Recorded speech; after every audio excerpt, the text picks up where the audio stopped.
महाराज जी, आपके चरणों में कोटि कोटि प्रणाम। महाराज जी, मेरा बेटा कैंसर जैसी भयंकर बीमारी से ग्रस्त है। हम सब परेशान हैं। ऐसी स्थिति में महाराज श्री, आपका मार्गदर्शन हमारे जीवन में बहुत जरूरी है।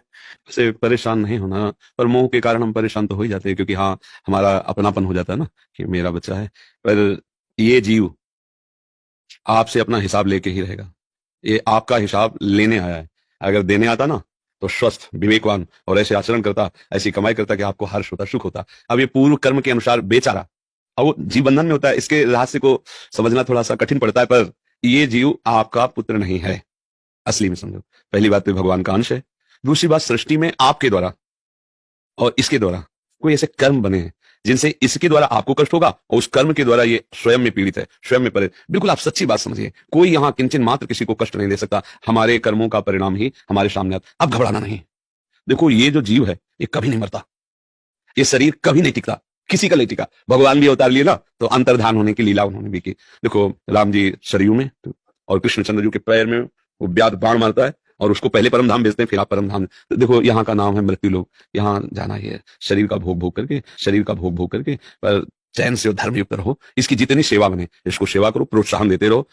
और जरूरी नहीं है कि ये आखिरी करने ही आया है, हो सकता है कर्म समाप्त हो, ठीक हो जाए, ऐसा होता है। तो उसमें आपको ज्यादा परेशान नहीं होना। पर हमारी सहयोग की बात, अगर ये थोड़ा नाम जपने लगे, और ठाकुर जी का चरणामृत आपको अमोघ बात बता रहे हैं, अकाल मृत्यु हरणम सर्व व्याधि विनाशनम श्री कृष्ण पादोदकम पीत्वा पुनर्जन्म न विद्यते। विश्वास की बात होती है ना, सुबह दोपहर शाम चरणामृत पियो और राधा राधा नाम जप करो, और ठाकुर जी से प्रार्थना करो कि प्रभु भेजा है तो थोड़ा आपकी कुछ सेवा भी कर ले। और चिंता मत करना, हमारी दोनों किडनी खराब है। लैला, क्या कर लिया? 18 वर्ष हो गए, 18 वर्ष इसका कष्ट सहते हुए। सुबह 5 उल्टी हुई होंगी हमारी। 2 बजे हम स्नान करते, 1:30 बजे लगभग उठ जाते, तो 5 हिम्मत नहीं कि हम निकल सके। जब आए तो ऐसे धीरे धीरे धीरे धीरे धीरे। और देखो, सत्संग और सब दिनचर्या चल रही, दोनों किडनी इस हालत में है कि अगर हम अपने को जरा सा छूट दे दे तो बिस्तर से ना उठ पावे। ये जैसे लोग त्याग रहने दो सत्संग मत। हमका अगर एक दिन हमने छोड़ा तो ये मार देगा मन कि अरे हमें बहुत कष्ट है। बिल्कुल नहीं, इसको हम रगड़ रहे हैं।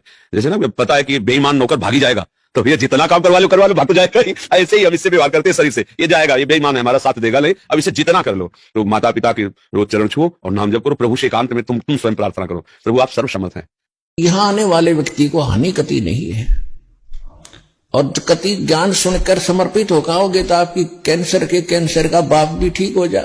भगवान किसे कहते हैं? वाह भाई वाह।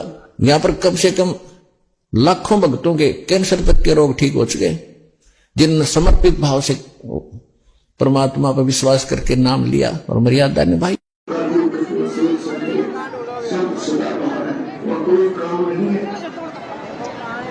ये आप देख रहे हैं, ये आंखों देखा चमत्कार है, आपके सामने दिखाते हैं। इनका कहने का मतलब है कि इनके सीने पे फोड़े हो गए थे, और वो इतने बड़े बड़े फोड़े थे कि यहाँ पे लटक रहे थे, और इस फोड़ों पे बहुत ज्यादा मवाद चलता था, मतलब कीड़े पड़ने जैसी स्थिति थी। तो जब ये डॉक्टरों के पास गए, हॉस्पिटल में गए, तो उन्होंने मना कर दिया था कि आपका इतना भयंकर कैंसर का ऑपरेशन नहीं हो सका, क्योंकि ऑपरेशन कैंसर पूरे में फैल चुका था।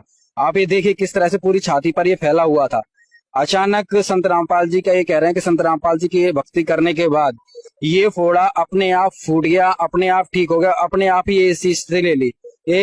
ये सब अपने आप हुआ है, कुछ ऑपरेशन वगैरह डॉक्टर ने? तो एक पैसे की दवा नहीं कराई आप, यार ठीक दवा नहीं कराई मैंने, एक पैसे की दवा नहीं कराई। आपके पास जो डॉक्टर के हॉस्पिटलों के कागज वगैरह थे वो सारे हैं? सारे धरे, ग्वालियर के धरे सब। आपको कैंसर था? हाँ, सब फार्म धरे। 28 केजी वेट था, और 28 केजी वेट से मेरा 54 केजी वेट हो गया। आप ही अंदाजा लगा सकते हो कि इसका कितना आराम मिला है, कितना नहीं मिला है। उसके बाद में मेरा ऑपरेशन किया, और 8 घंटा मेरा ऑपरेशन चला। तो डॉक्टर ने, वही डॉक्टर बोल रहे थे कि इसकी पूरी आंत खराब हो चुकी है, कभी भी खत्म हो सकती है।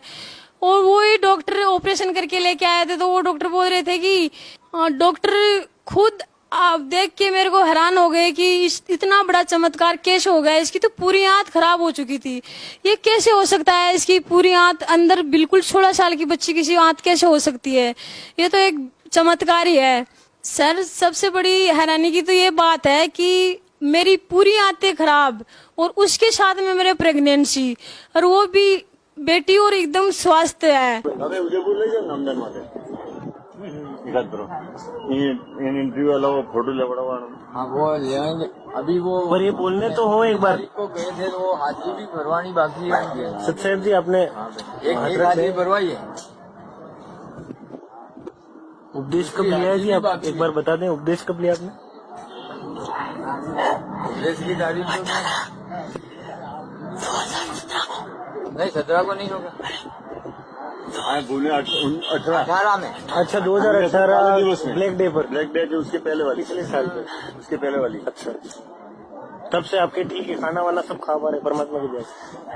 जय अरे बंदी छोड़ उपदेश दिया ना, उसके दूसरे दिन ही ये गोलियां वोलियां सब बंद कर दी। बंदी क्या बात? छोड़ सदगुरु रामपाल जी महाराज। नहीं ना, नहीं जाता है ना।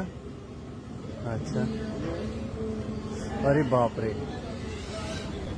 ये देखो बाप रे। डॉक्टर ने क्या बोला था आपको? अच्छा कितने दिन में? अच्छा बोला था 2-4 दिन में ही मर जाओगे। हाँ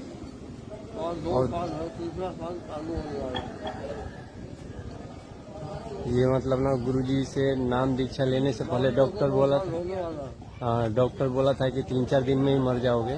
और लेकिन देखो गुरुजी ने ना अभी तक इनको कैसा रखे हैं एकदम से। अभी 3 साल हो गया, देखो चेहरे पे भी कितना चमक। 2 साल हुआ ना, अभी कुछ एकदम मस्त है।